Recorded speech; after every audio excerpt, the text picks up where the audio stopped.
Today in our 2011 Dodge Journey, we'll be having a look at our best trailer hitch options. Okay, we have 4 different hitch options here today. All of these are Class 3 2x2 inch receiver hitches. Up top, we have the etrailer.com hitch. Then we have our CURT hitch. We have a Draw-Tite hitch. And then we have another Draw-Tite hitch. First off, we'll give you a brief summary. As far as appearance goes, we found the Draw-Tite hitch, which is hidden behind the fascia, to be the clear winner here because it is the most hidden and offers the most appealing look on our vehicle. As far as recreational use goes, we found the Draw-Tite hitch that's hidden behind the fascia to be the winner here because it does offer the most ground clearance and the hitch pin hole is the furthest away from the back bumper. As far as towing goes, we found the Draw-Tite hitch, which is visible underneath the bumper, to be the winner here because it does support the use of weight distribution and it does have the additional mounting bracket already included on it. It's one less thing we have to worry about purchasing. Now, as far as weight capacities go, we found all of our hitches to be about a tie here. And the reason for this is depending on how you're using your hitch. If you're using it for a trailer purpose, then the 3 that are visible underneath the fascia are best for you. But if you're using your hitch for a cargo carrier or bike rack, a non-trailer application, the Draw-Tite, which is hidden behind the fascia, wins here. Now, for my personal opinion, if I owned a Dodge Journey and I was looking for a hitch for it, I would go with the Draw-Tite that's hidden behind the fascia, simply because it does look the best in the vehicle. You won't be able to see anything, and also it's going to offer me the most ground clearance. So if I wanted to use it for a bike rack or a cargo carrier, I don't have to worry so much about my accessory dragging on the ground as I go up a steep incline pulling into a driveway. The first biggest difference that we notice between our hitches here today is in regards to appearance. Our Draw-Tite hitch here on the bottom, this is going to be the most hidden and least visible hitch on your Journey. The only thing that you're going to see on this hitch is going to be the actual receiver opening itself. The entire frame of the hitch will be hidden behind your rear fascia.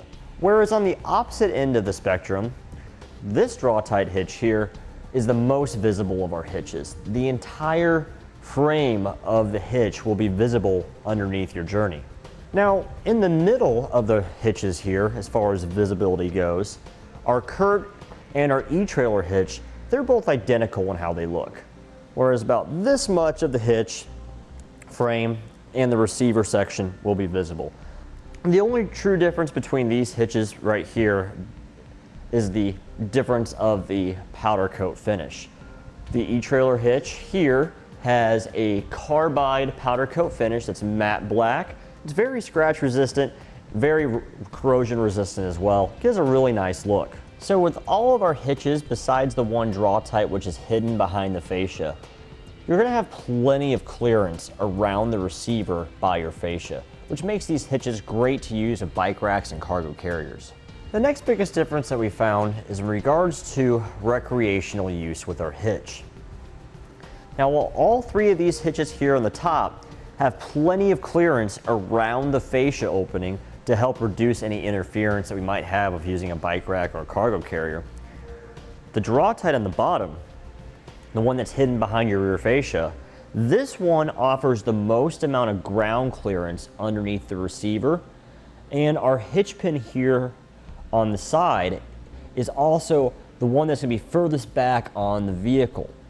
This is going to allow us to have more clearance between our bike rack and cargo carrier when it's in the folded up position, when we don't have anything on it against the hatch of our vehicle. We'll have more room between the cradles of the bike rack or the cargo carrier itself, making contact with a rear fascia. So ultimately, this gives you it further away from your vehicle so you have more clearance and it's easier to use. The next biggest difference that we found between our hitches is in regards to towing. If we have a look at our more visible Draw-Tite hitch, we have this bracket which is welded on, and this serves as an attachment point for any of our wiring harnesses. If we're towing a trailer, we need to have a functional lighting system on it. Now, while it's a nice feature that this Draw-Tite hitch has that already available on it, keep in mind we do have other solutions available on our website as far as brackets go that can attach to our other 3 hitch options One such option that we have available is part number 18140, and this will clamp around the frame of your hitch, thus giving you an attachment point for either your 4-pole flat or your 7-way RV connector to hook up to your trailer. The next biggest difference that we found between our hitches here today is in regards to weight capacity. Our etrailer, the CURT, and the Draw-Tite that's visible, these 3 hitches all feature the same weight capacity with a 400-pound max tongue weight rating, which is the amount forcing down, and a 4,000-pound max gross trailer weight rating, which is the amount it can pull. They all support the use of weight distribution here, and we're using that with our trailer. The numbers don't change, they stay the same, so just keep that in mind. And with our Draw-Tite hitch, which is hidden behind the fascia, this one features a 525-pound max tongue weight rating. Its max gross trailer weight rating is 3,500 pounds. Also, this hitch does not support the use of weight distribution. So if you're planning on using that with your trailer with this hitch, you can't. Just keep that in mind.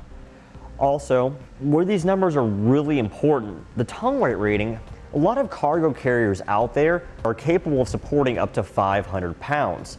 So by having the ability to use up to 525 pounds, you can take full advantage of your cargo carrier. With the other 3 hitch options here today, with their capacity being limited to 400 pounds, you could only use 400 pounds on your cargo carrier. As far as similarities go between our 4 hitches here, they're all Class 3 2x2-inch receivers, which means they're the most versatile hitch on the market for your journey. You'll have the most options of cargo carriers, bike racks, and ball mounts. So whatever accessory you're looking for your journey, you'll be able to find one here at eTrailer that'll fit one of these hitches. Now, all of our hitches feature the industry standard 5/8 of an inch diameter hitch pin hole, and that's what you'll secure your hitch mounted accessories with a pin and clip. Our Draw-Tite hitch, which is more visible, has an additional hole here, and that's for a J-pin stabilization device. And that's an anti-rattle device that helps take away the annoying shake, play, and rattle out of what's in your receiver. Our other hitches don't have the J-pin hole, but they do still support other forms of anti-rattle devices which we have available on our website.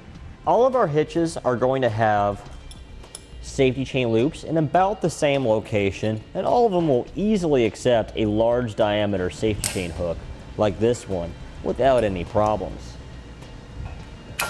All of our hitches are going to install fairly easily with no major modification to the vehicle at all. The only one that requires a little bit of modification is the Draw-Tite that's hidden behind the fascia. We'll have to do a little bit of trimming on the fascia in order to get this to fit, and we do have to remove the fascia to install this one. And that completes our look at the best trailer hitch options for the Dodge Journey. We hope you find this video helpful and informative in your hitch purchasing decision.